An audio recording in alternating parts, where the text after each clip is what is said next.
All right, cool. So in this video, I'm just going to quickly go through what you need on your store to set up Google Shopping. And then I'm also going to go through compliance because Google Shopping won't let you run ads unless you have a bunch of pages and like a contact us page and stuff, right? So firstly, I'll just go through this quickly. So Google Shopping works on both niche stores and general stores, right? So a general store is basically a store where there's just like a random bunch of products, right? It's not confined to one niche.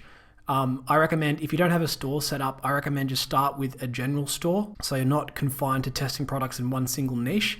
This here is an example of a general store, planb.gift. Like they sell products in like a bunch of different niches. They sell like rings, gadgets, kitchen products. So this is the kind of store that I recommend you run. But yeah, Google Shopping does work on niche stores. It works really well on niche stores. If you have a niche store, that's completely fine as well. But if you're just starting out, start up with a general store. Use Shopify. Don't use WooCommerce or don't use like BigCommerce or any other e-commerce platform. Shopify is the easiest. I've got a link to a Shopify trial in the description of this. The theme that I recommend is Shoptimized.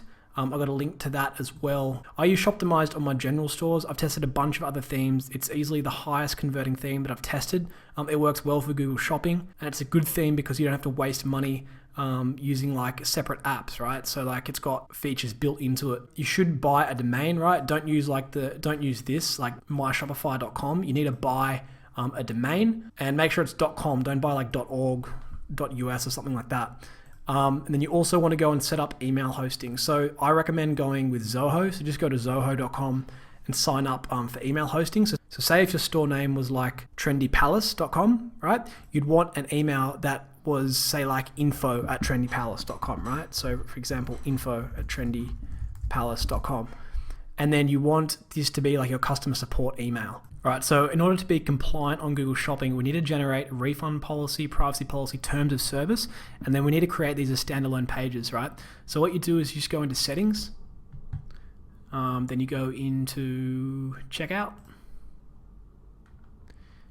come down here, and just generate sample refund policy, privacy policy, and terms of service, right?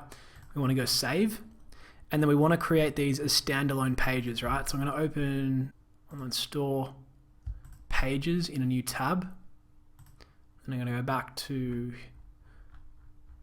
and this is where we're going to copy and paste in into the standalone pages, right? So we want to go add page.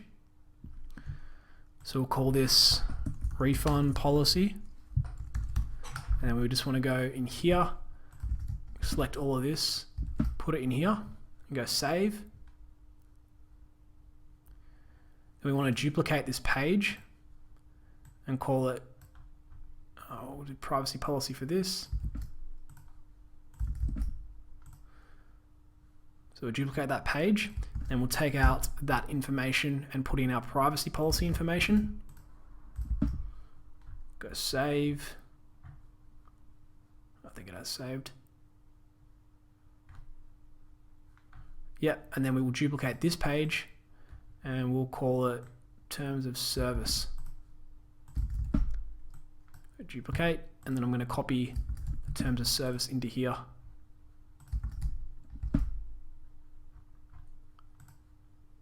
And then hit save. So now if we go back to pages, we've got terms of service, refund, and privacy policy. So it looks like the refund policy text is the same as the privacy policy, which is just my mistake. So I'm just going to go back in here and put the refund policy in here. Just correct this. And then go save. Now we want to create one more page, which is the contact us page.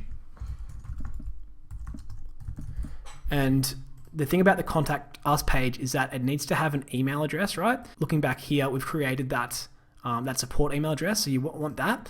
And the second thing is that you either need a physical address or a phone number, right? So what I recommend doing, this is what I've done, is go to Firebox, especially if you're overseas. If you live in the US, you can do this as well, but Firebox allows you to create a free virtual address. It's like a PO address. So yeah, I've just signed up for free for Firebox, and they give you like a PO address.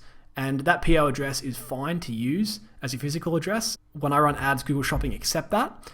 But you could also use a phone number as well. There's a few services that offer free US phone numbers.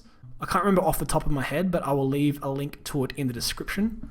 So US phone number. But yeah, I recommend just going with Firebox because the US phone number will cost you, I think, like a little bit of money, whereas Firebox is free.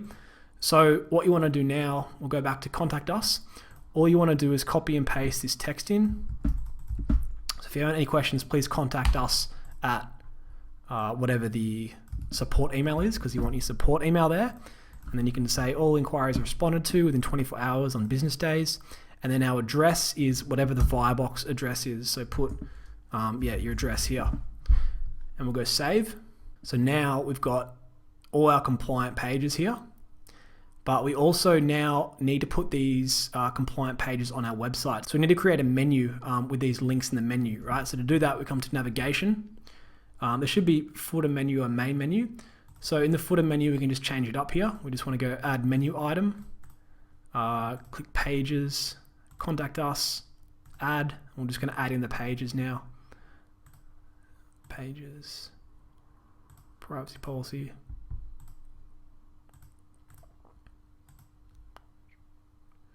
Refund policy.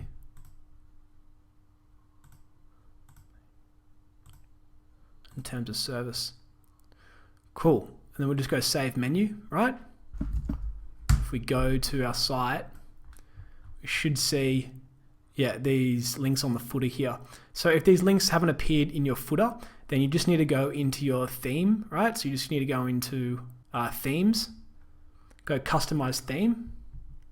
And if you're using Shoptimize, there'll be like a section here for the footer, and all you got to do is change the primary menu here. So you just change it to your footer menu and then go save, but it should be already there. So now we have a compliant site where we can run Google Ads. Cool, so that is it for this video, and I'll leave these links in the bottom of the description here for you to use, and this text as well.